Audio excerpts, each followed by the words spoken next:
Once upon a time there was a curious student. She had an enchantment upon her of a fearful sort, which could only be broken by participation in National History Day. The student searched high and low for topics related to triumph and tragedy. One day, she stumbled upon 6 potential topics while scavenging the archives at the Historical Society of Pennsylvania. She came across sources about the winter at Valley Forge. On December 19, 1777, the Continental Army entered winter camp at Valley Forge. Under General George Washington, the Army set up camp only 20 miles from British-occupied Philadelphia. By the time the Army marched into Valley Forge, they were suffering not only from cold, hunger, and fatigue, but also from low morale after suffering major defeats at the hands of the British at the battles of Brandywine and Germantown. Washington's army was ill prepared for the encampment that would last 6 months. The Army camp at Valley Forge consisted of as many as 12,000 Continental soldiers, as well as smaller numbers of African American and Native American soldiers. The Army's supply of basic necessities like food and clothing ran short, and the diseases ran rampant through the camp.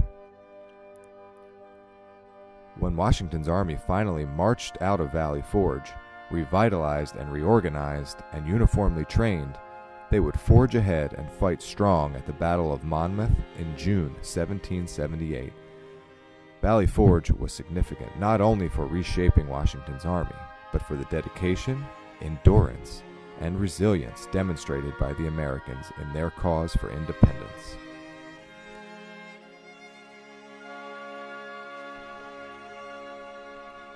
The eager student continued to search until she found sources on the Underground Railroad. The Underground Railroad was a vast network of people who helped fugitive slaves escape to the north and through to Canada. The network was not run by any single organization or person. Rather, it consisted of many individuals, many whites, but predominantly black.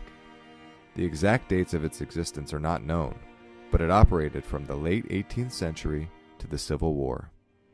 For the slave, running away to the north was anything but easy. The first step was to escape from the slaveholder. For many slaves, this meant relying on his or her own resources. Money was also needed to improve the appearance of the runaways. A black man, woman, or child in tattered clothes would surely attract suspicious eyes.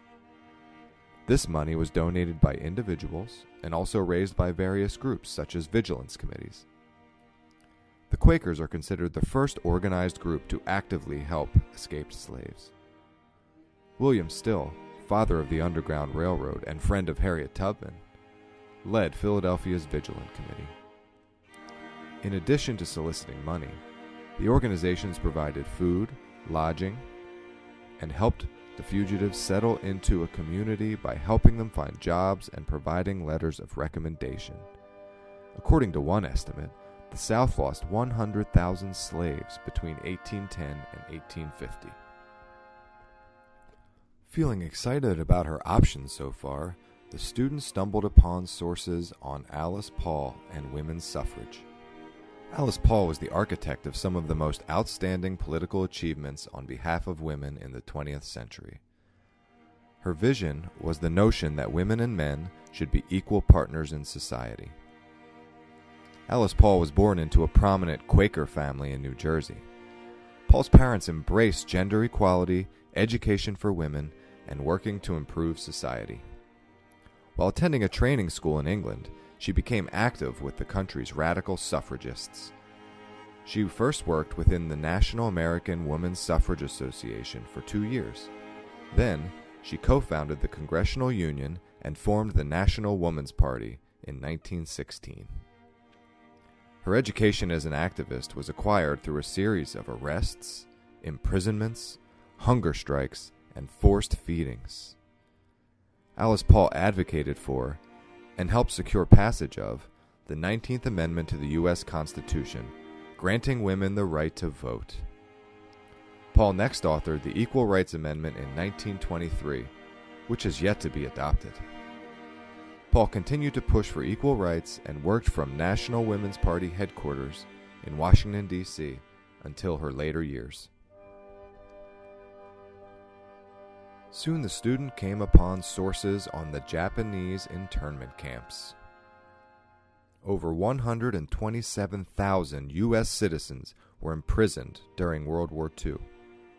Their crime? Being of Japanese ancestry. Enacted in reaction to Pearl Harbor and the ensuing war, Japanese internment camps were established during World War II by President Franklin D. Roosevelt through Executive Order 9066. From 1942 to 1945, it was the policy of the U.S. government that people of Japanese descent would be interred in isolated camps. Despite the lack of any concrete evidence, Japanese Americans were suspected of remaining loyal to their ancestral land. The Japanese internment camps are now considered one of the most atrocious violations of American civil rights in the 20th century. On December 7, 1941, just hours after the bombing of Pearl Harbor, the FBI rounded up 1,291 Japanese community and religious leaders, arresting them without evidence and freezing their assets. Military zones were created in California, Washington, and Oregon, states with a large population of Japanese Americans, and Roosevelt's executive order commanded the relocation of Americans of Japanese ancestry. A total of 10 camps were completed in remote areas of 7 western states. The internment camps ended in 1945 following a Supreme Court decision in Endo versus the United States. Nevertheless, the internment took its toll on Japanese Americans who spent as long as 3 years living in an atmosphere of tension, suspicion, and despair. The last Japanese internment camp finally closed in March of 1946.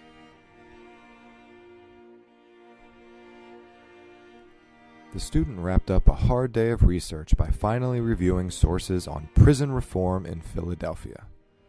In the late 1700s, on the heels of the American Revolution, Philadelphia emerged as a national and international leader in prison reform and the transformation of criminal justice practices.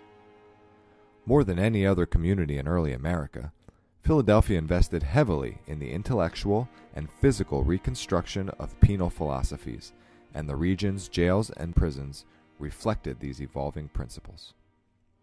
Throughout the 1800s, global and local observers looked to Philadelphia, particularly the Pennsylvania system of solitary confinement pioneered at Eastern State Penitentiary, as they modeled penal practices in their communities.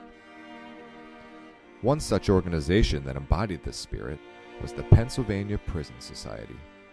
To battle issues such as mass incarceration, the Prison Society worked diligently to combine justice and compassion for a more humane and restorative correctional system.